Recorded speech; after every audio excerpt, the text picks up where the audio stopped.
Magandang araw ko po si JM De Jesus para sa Hagupit ng Habagat News Update ngayong alas 3. Maraming sasakyan ang bumibiyahe sa tubig baha ngayong walang tigil ang ulan.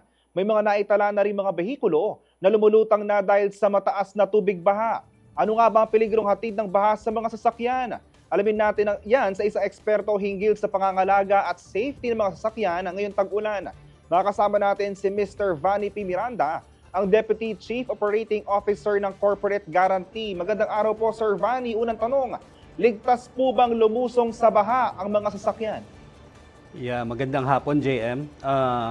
Yung tanong mo na kung ligtas ang mga sasakyan na lumusong sa baha, for sure, definitely hindi ligtas ang mga sasakyan upang ilusong ang kanilang sasakyan sa baha. Dahil ang peligrong dulot nito, unang-una, pwedeng masira ang ilalim ng sasakyan at magkaroon ng malaking damage, no? Pagdating ng paglilusong natin ito sa baha.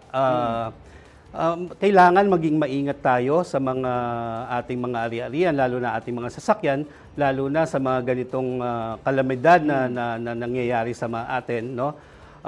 May kailangan maging mai-secure natin ito, no? Sa mga ganitong klaseng kalamidad. Dahil, kung ang inyong sasakyan, lalong-lalo na kung walang insurance ito, definitely hindi mo kailangan isabak ito sa mga baha katulad yung mga nangyayari ngayon na marami tayong nakikita sa mga news na talagang lumulutang, no?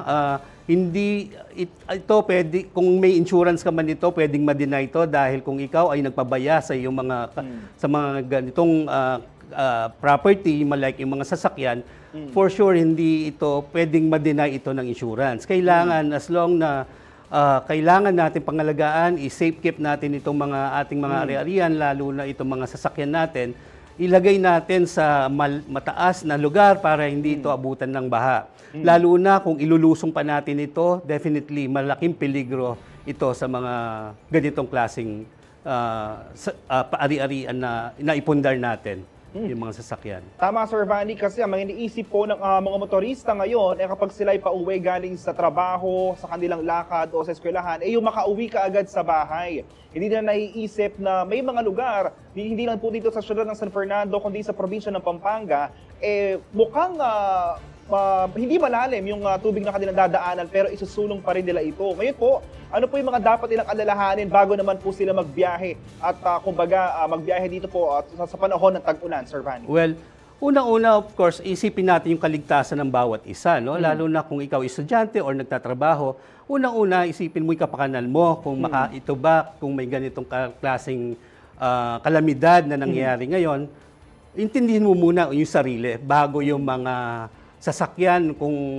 Kung tayo ay nagpipilit umuwi at hindi ligtas, no? Kailangan i-secure muna natin yung sarili natin, magpatila muna tayo, hintayin mo muna natin kung ano ang mga balita, no, sa mga paligid, lalo na hintayin natin yung normally ang mga LGUs merong silang kanya-kanyang mga news sa atin. Makinig lang tayo ng palagi para malaman natin kung ano yung nangyayari, ano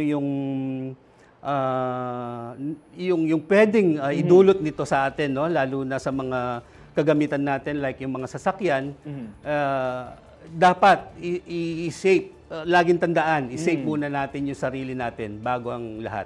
That's correct, Sir Vanny. Dito na po pumapasok siguro yung defensive driving natin, na kailangan tayo mismo ay alam natin sa sarili natin na dapat tayo ay makauwi ng maayos sa ating mga pamilya. Sunod na tanong, Sir Vanny, ano po yung maipapayo nyo if it's too late na sa mga drivers, nabaha na itong kanilang mga sasakyan? Ano po yung mga dapat nilang gawin? Well, kung ang mga sasakyan natin nakot na ng baha talaga at hindi natin to talaga maiwasan, maaaring ito patayin na kagad at kung pwedeng may makausap at makahingi ng tulong para itulak at ialisin sa baha, gawin natin to, no? Huwag natin hayaan na ang tubig baha pumasok pa sa loob ng sasakyan para ma-prevent natin yung malaking damage na pwedeng mangyari sa mga sasakyan natin, no? Iwasan natin na na magkaroon ng malaking gastos, no? Isipin Yes. natin 'yon kasi itong dulot nitong mga ganitong kalamidad na pwedeng mangyari as yung sinasabi ko kanina sa mga ari-arian natin, especially sa mga sasakyan. ah, lahat ng pwedeng gawin na ma-save ang mga sasakyan natin, gawin natin. Kung pwedeng humingi ng tulong sa mga kasama natin or sa mga kakilala para ilagay sa mataas na lugar, no? Gawin natin 'yon. Nabanggit niyo po ang safety ng mga sasakyan. Isa pong safety ay yung insurance, Sir Vanny. Gaano po kahalaga ang insurance ng isang sasakyan? Well, nasabi mo yan, JM, talagang dito sa atin, no, talagang napaka-importante ng insurance, no? Lalo na sa mga dahil palagi tayong pinapasukan ng bagyo, laging lumilindol, no?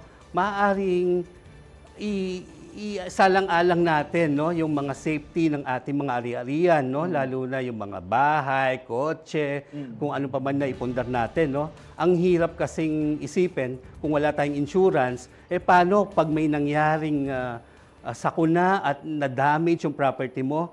Imagine mo kung saan mo hugutin tong pera to para ibalik sa dati mong yung businessman or yung bahay mo. Ang hirap nun. Maaring ito na ang pwede mong ikabagsak What I mean, kung may insurance ka at may peace of mind ka, Yes. definitely, kahit ano pang sakuna ang dumaan sa'yo, at least, naisip mo na protected ka, no? Hindi mo iniisip na maglalabas ka na sarili mong pera para lang ipagawa ulit, no? Yung mga nasirang mga ari-arian na naipundar mo. Ang hirap ata nung gano'n, nung pundar ka ng pundar tapos hindi mo inaalala na yung insurance, sabihin mo, ano lang yan, gastos lang. Pero hindi. Ang laki talaga ng tulong, no? Or at ang maibibigay sa iyo ng insurance. Hindi man ngayon sa future, no?